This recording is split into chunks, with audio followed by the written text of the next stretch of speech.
नमस्कार दोस्तों, स्वागत है आपका हमारे चैनल में। हमारी आज की कहानी है सास का कहर। बहू, ओ बहू, पूजा की तैयारी हो गई है ना? ध्यान रखना, किसी चीज की कमी नहीं होनी चाहिए। ऐसा ना हो कि मेरी सहेलियों के सामने मेरी बेइज्जती करवा दो। जो भी लाना है लेकर आ जाना। और हाँ, इन मौके पर यह मत कह देना कि यह छूट गया है तो वह छूट गया है। आशा जी अपनी बहू अंकिता से कहती हैं। अंकिता बोली, हाँ मम्मी जी, लगभग सब हो चुका है, बस थोड़ी बहुत चीजें लानी बाकी है। वह मैं पास की दुकान से लेकर आती हूँ।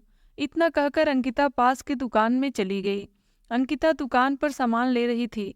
वहीं बगल में आशा जी की सहेली कमला जी रहती थी। उनके कमरे की खिड़की उसी दुकान की तरफ खुलती थी, तो उन्होंने अंकिता को दुकानदार से बात करते हुए देख लिया। फिर क्या था, उन्होंने आशा जी को फोन करके कहा, अरे आशा बहन, आपके घर में पूजा है और आपकी बहू यहाँ दुकानदार के साथ हंसी ठिठोली कर रही है। आप तो कहती थी कि नौकरी करने के साथ साथ घर का सारा काम भी बहू करती है। लगता है सारी तैयारी आप खुद ही कर रही हो। बस इतनी सी चिंगारी फेंकने की देर थी कि आशा जी घड़ी को देखने लगी और सोचने लगी कि बहुत देर से अंकिता घर नहीं आई है, जबकि अंकिता को गए हुए अभी 10 मिनट ही हुए होंगे। आशा जी ने ना आओ देखा न ताव और अपने बेटे सुधीर को फोन कर दिया। देख बेटा सुधीर, मैं तो इस घर की इज्जत बहुत दिन संभाल के रखी, पर अब तेरी बीबी संभाल पाएगी कि नहीं, यह तो मैं नहीं कह सकती। फिर उन्होंने कमला जी की कही हुई बात बता दी। अंकिता भी सारा सामान लेकर आ गई, तो आशा जी बोलने लगी, सामान लेने गई थी या रिश्ता बनाने गई थी? अंकिता बोली, मम्मी जी, अभी मुझे गए हुए सिर्फ 10 मिनट ही तो हुए हैं और सारा काम हो गया है, आप चिंता मत कीजिए। पूजा में कोई कमी नहीं होगी। इतना कहकर वह बाकी की सारी तैयारियां करने लगी। धीरे धीरे सारे मेहमान भी आने लगे। तभी आशा जी ने कहा, बहू, इतनी देर दुकान पर क्या करने गई थी, जबकि मेहमानों के लिए तुम लस्सी भी नहीं लेकर आई? अंकिता बोली, मम्मी जी, लाई तो थी, शायद खत्म हो गया होगा, अभी दुकान से लेकर आती हूँ मैं। इतना कहकर वह फिर से दुकान पर चली गई। इधर घर में चहल पहल थी। कमला जी सुधीर से बोली, सुधीर, क्या बात है, तुम्हारी पत्नी नहीं दिख रही है, कहीं फिर से बाजार तो नहीं चली गई? इतना कहकर वहाँ हंसने लगी। तभी अंकिता लस्सी लेकर घर के अंदर आई और ट्रे में रख के सब मेहमानों के आगे सर्व करने लगी। अचानक से चटाक की आवाज, वह थप्पड़ गाल अंकिता के गाल पर आकर लगा। उसके हाथ से लस्सी का ट्रे छूट गया। उसमें रखे सारे गिलास के टुकड़े टुकड़े हो गए और वह फर्श पर एक तरफ गिरी पड़ी थी। कुछ पल के लिए तो वह बिल्कुल सुन्न हो गई थी। शायद थप्पड़ बहुत जोर से पड़ा था। फिर वह उस थप्पड़ के लिए तैयार भी तो नहीं थी। हर कोई अंकिता की तरफ देख रहा था। किसी के मुंह से एक लफ्ज न फूटा और आशा जी के चेहरे पर एक कुटिल मुस्कान थी, जैसे वह थप्पड़ मारकर उनके बेटे सुधीर ने कोई किला जीत लिया हो। आशा जी की सारी सहेलियां जो उस पूजा में मौजूद थी, हैरानी से कभी आशा जी और कभी सुधीर के साथ अंकिता को देख रही थी, पर किसी ने भी आगे बढ़कर उसके मदद के लिए हाथ नहीं बढ़ाया। सबकी निगाहें अपनी तरफ देखकर अंकिता ने बहुत हिम्मत की और खड़ी हुई और धीरे धीरे आशा जी की सारी सहेलियां आपस में फुसफुसाना चालू कर दी, क्योंकि कोई भी दूसरे के झमेले में पड़ना नहीं चाहता था। अंकिता जैसे ही अपनी जगह पर खड़ी हुई, सुधीर चिल्लाकर बोला, घर से बाहर किससे पूछकर गई थी? बहुत ज्यादा मौज मस्ती करने का शौक चढ़ गया तुम्हें। इज्जत से रहना है तो इस घर में रहो, वरना शौक उतारने के बहुत तरीके आते हैं मुझे। आखिरी बार समझा रहा हूँ, वरना। इतना कहकर सुधीर घर से बाहर निकल गया। अंकिता कभी अपने पति को देखती तो कभी अपनी सास को, क्योंकि आशा जी को अंकिता से तो कोई हमदर्दी ही नहीं थी। मानो उनके कलेजे को बहुत ठंडक पहुंची थी, क्योंकि वही तो थी जिन्होंने सुधीर को फोन करके कहा था कि अंकिता अक्सर घर से बिना बताए बाहर चली जाती है। आशा जी बोली, अब पति से बिना पूछे बाहर जाओगी तो बेचारा मेरा लड़का क्या ही करेगा, हाथ तो उठाएगा ही। इतना तो पत्नी को भी सोचना चाहिए कि पूछ कर जाए। अब खड़ी खड़ी क्या देख रही हो, फटाफट बिखरे हुए गिलास के टुकड़े को उठाओ, वरना मेरे पैरों में चुभ जाएगा। इतना कहकर वह अपने कमरे में चली गई। अंकिता की आंखों में आंसू थे। वो सोच रही थी, आखिर मेरी गलती क्या थी? यही कि मैं पूजा के लिए बाहर से सामान लेने चली गई थी, और बाहर भी कितना, बस 4 कदम की दूरी पर वो दुकान है, जबकि मैं उन्हें कहकर गई थी। हाँ, इतनी गलती जरूर की थी कि पति को ना बताई, सास को बताकर गई थी। आंखों में आंसू और अपने दिल के टुकड़े लिए अंकिता गिलास के टुकड़े को समेटने लगी। आज बहुत कुछ उसके अंदर भी टूट चुका था। सुधीर तो मर्द है, लेकिन आशा जी, वो तो औरत हैं। और जब भी उनका बेटा कोई ऐसी गलती करता है, वह हमेशा उसकी पहरेदार बन के खड़ी हो जाती हैं। सच कहा है किसी ने, मर्दों की बनाई बंदिशों की खुद औरतें पहरेदार होती हैं, जो उनके गलत को सही साबित कर देती हैं। अकेले अपने कमरे में बैठे अंकिता सोचने लगी, अभी 7-8 महीना पहले ही तो उसकी सुधीर जी से शादी हुई थी। वह भी एक कामकाजी महिला है, दुनिया की नज़रों में आत्मनिर्भर, जो सुबह अपने जॉब पे जाती है और शाम को घर वापस आकर आराम करती है और अपना पैसा अपने तरीके से खर्च करती है।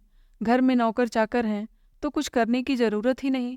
आस पड़ोस की औरतों को माने तो अंकिता को कोई रोक टोक ही नहीं, पर सच्चाई तो बिल्कुल विपरीत है, क्योंकि सच्चाई कोई देखना ही नहीं चाहता, और जो देख ले वह अनजान बन जाता है। अंकिता के ससुराल में सास की नज़रों में उसकी कोई औकात नहीं थी, क्योंकि वह हर समय अपनी निगाहें बहू पर ही टिकाई रखती थी। पल पल की पूरी रिपोर्ट अपने बेटे को फ़ोन करके ऑफिस तक देती रहती थी।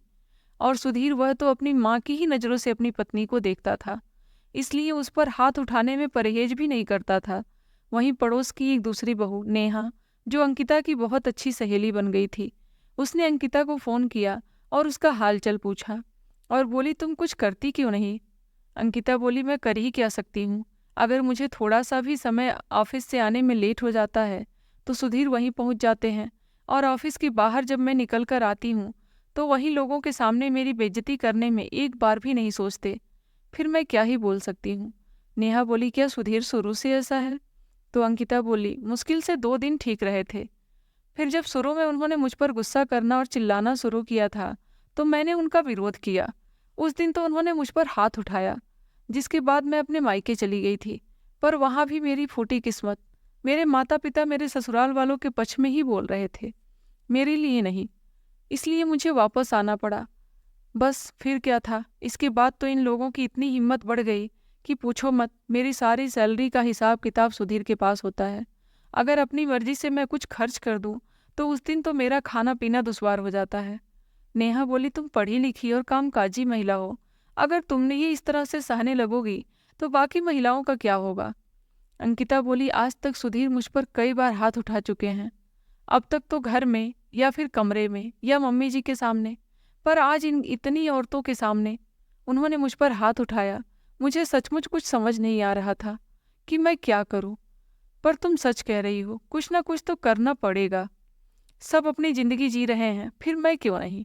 अंकिता और नेहा से बात करके अंकिता को थोड़ी सी राहत मिली और उसने फ़ोन रख दिया।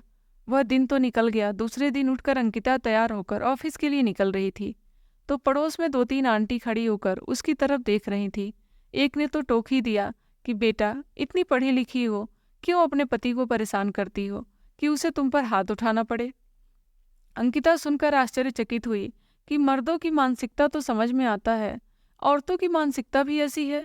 मेरा पति मुझ पर हाथ उठाकर भी बेचारा बन गया और मैं बुरी। सच में कमी औरतों को ही निकाली जाती है, और वह कमी निकालने वाली भी औरतें ही होती हैं। असल लड़ाई मर्दों से नहीं, बल्कि इन जैसी औरतों से है। अंकिता बोली, आंटी, एक बात कहूँ? जो मुझे आप कह रही हो, कभी अपने जीवन के बारे में सोचिए कि कभी किसी के बारे में आप अच्छा सोचा या बोला है? तो आपको महसूस होगा कि आप लोगों की वजह से लोग कहते हैं औरत ही औरत की दुश्मन है। काश भगवान मुझे औरत नहीं बनाते, पर यह हार मानने जैसा हो जाएगा। जब इस जन्म को जीना है तो हमें निर्णय तो कुछ न कुछ लेना ही होगा, और मैं अपनी पूरी जिंदगी यूं मार खा खा कर तो नहीं बिताऊंगी। और आपके जैसे माँ बाप रहें तो उसके पास जाना भी बेकार है, क्योंकि आप लोग बेटियों को ही एक बार में ही दान कर देते हैं। तो मुझ पराई लड़की के प्रति आपकी क्या संवेदना हो सकती है? इतना कहकर वह वहाँ से चली गई। अंकिता ऑफिस पहुंची, छुट्टी के लिए अप्लाई की, फिर बैंक गई, और जहां पर उसने अपने सारे अकाउंट पासवर्ड डिटेल सब कुछ बदले और अपने अकाउंट को वापस अपने अंडर में ले लिया। इसके बाद वह सीधा पुलिस थाने पहुंची और अपने पति और सास के खिलाफ कंप्लेन की। अंकिता के कंप्लेन पर तत्काल ही सुनवाई हुई और 3 महिला सिपाही के साथ अंकिता घर आई। अचानक अंकिता के साथ उन्हें देखकर दोनों माँ बेटे के हाथ पांव फूल गए। सुधीर गुस्से में बोला, यह क्या नया नाटक लगा रखा है तुमने? तुम मेरी बदनामी करवाना चाहती हो? लगता है कल का प्रसाद भूल गई हो। अंकिता बोली, नहीं, मैं कुछ नहीं भूली हूँ, बस आपके लिए प्रसाद की जगह कुछ उपहार लाई हूँ। जैसे ही महिला कांस्टेबल डंडा लेकर आगे बढ़ी, आशा जी ने बेटे का हाथ पकड़कर खींचा और बोली, यह क्या कर रहे हो? एकदम चुप हो जाओ। और बहू, यह तो हमारे घर की बात है, हम आपस में भी सुलझा लेंगे। आशा ने झटपट बेटे की तरफ से उन पुलिसकर्मियों और अंकिता से हाथ जोड़कर माफी मांगना शुरू कर दिया। सुधीर तिरछी निगाहों से अंकिता को देख रहा था। अंकिता को पता था कि वह दोनों पुलिसकर्मियों के जाने के बाद फिर उस पर हाथ उठाएंगे, इसलिए तो उसने रिपोर्ट में लिखवा दिया था कि आगे जाकर भी यह लोग उसके साथ अगर यह सब कुछ करते हैं तो फिर भी उनसे माफ नहीं किया जाएगा। पुलिस वाले भी उसे वार्निंग देकर चले गए। कांस्टेबल के जाने के बाद सुधीर ने एक जोर का थप्पड़ अंकिता को लगाया, पर इस बार अंकिता चुप नहीं रही। उसने पलटकर 2-3 चांटे लगा दिए। यह देखकर आशा जी चिल्लाईं, अरे कुलच्छनी, अपने पति पर हाथ उठाती है, तुझे नरक मिलेगा, शर्म नहीं आती है तुझे? अगर घर की इज्जत ऐसे ही उछालने का शौक है तो यहाँ क्यों खड़ी हो? चली जाओ अपने माँ बाप के घर। और तलाक क्यों नहीं दे देती मेरे बेटे को? तेरे जैसी औरत से अच्छा है वह किसी और से शादी कर ले। अंकिता हंसकर बोली, दोबारा अगर बेटे ने यह गलती की ना तो इस बार यह हाथ तोड़कर दूसरे हाथ में दे दूंगी। और मम्मी जी, तलाक तो मैं कभी आपके बेटे को नहीं दूंगी। आखिर इतनी आसानी से आप लोगों को ऐसे माफ कर दूं? तलाक के बाद आपका बेटा दूसरी शादी कर लेगा और फिर किसी और लड़की का जीवन बर्बाद कर देगा, जो मैं नहीं होने दूंगी। आपने जो मेरी जिंदगी बर्बाद की है उसका खामियाजा तो आप लोगों को भुगतना ही पड़ेगा। मैं अकेले क्यों भुगतूंगी? मैं चाहती तो आप लोगों को जेल भी भिजवा सकती थी, फिर भी नहीं भेजा, क्योंकि शायद मुझे उससे ज़्यादा सुकून नहीं मिलेगा। तभी नेहा अंकिता के घर में दाखिल हुई और बोली, आशा आंटी, आपको शर्म नहीं आती? एक औरत होकर दूसरी औरत के साथ ऐसा व्यवहार, और आपका यह बेटा कितना अत्याचारी है, इसके सपोर्ट में आप खड़ी रहती हैं। अरे और तो और, आप दूसरी औरतों की भी यही शिक्षा दे रही हैं। अरे आप जैसी सासों की वजह से हम ससुराल में बस नहीं पाते हैं। और याद रखिएगा, अब अंकिता अकेली नहीं है, मैं भी उसके साथ हूँ। देखते ही देखते आस पड़ोस की कई और बहुएं अंकिता के साथ हो गई। फिर क्या था, आस पड़ोस में जितनी भी आशा की सहेलियां थीं, उन्हें भी लगने लगा कि कहीं न कहीं आशा जी और सुधीर ही गलत हैं। अब अंकिता का आत्मविश्वास बढ़ चुका था। उसने कहा, मैं तलाक तो नहीं दूंगी, यहीं रहूंगी, पर अपनी मर्जी से जिंदगी जीऊंगी और देखती हूँ मेरा कौन क्या बिगाड़ लेता है। अंकिता के माता पिता को जब इस बात का पता चला, वह लोग वहां आए। अंकिता ने उन्हें भी बहुत सुनाया। एक लड़की के माँ बाप अगर उसके लिए सहारा नहीं बनेंगे तो दुनिया में कौन होगा? जब पहली बार इन लोगों ने हम पर हाथ उठाया, मैं तभी आपसे सहारा मांगी। तब आपने क्या किया? मुझे वापस इस अंधेरे कुएं में भेज दिया। तो अब आप लोगों की मुझे ज़रूरत नहीं है। मैं किसी पर बोझ नहीं हूँ, और आइंदा से अगर मुझ पर किसी ने हाथ उठाया तो उसे जेल की हवा तो ज़रूर खिलाऊंगी। इतना कहकर अंकिता अपने कमरे में चली गई और देखते ही देखते सुधीर का सारा सामान उसके कमरे से निकालकर बाहर फेंक दिया। एक वह दिन था और एक आज का दिन है। अंकिता उन्हीं लोगों के नाक के नीचे रहती है, लेकिन अपनी मर्जी से जिंदगी जीती है, और वे लोग बड़बड़ाने के अलावा कुछ नहीं कर पाते। उन लोगों ने अंकिता की माँ पापा को समझाने के लिए कहा, तो अंकिता ने हाथ जोड़कर कहा, आप लोगों को अब कुछ बोलने की ज़रूरत नहीं है। आप लोग अपनी लोक लाज संभालो और मैं अपना घर संभालूंगी। राम राम। इतना कहकर अंकिता ने उन लोगों से भी सारे रिश्ते नाते खत्म कर दिए। अब आस पड़ोस के लोग आशा जी और सुधीर जी से यह कहते कि अगर वह लड़की चाहती तो आप लोगों के खिलाफ कार्रवाई भी करा सकती थी, पर उसने यह नहीं किया। तब उन्हें एहसास हुआ कि उन्होंने कहाँ गलती की थी।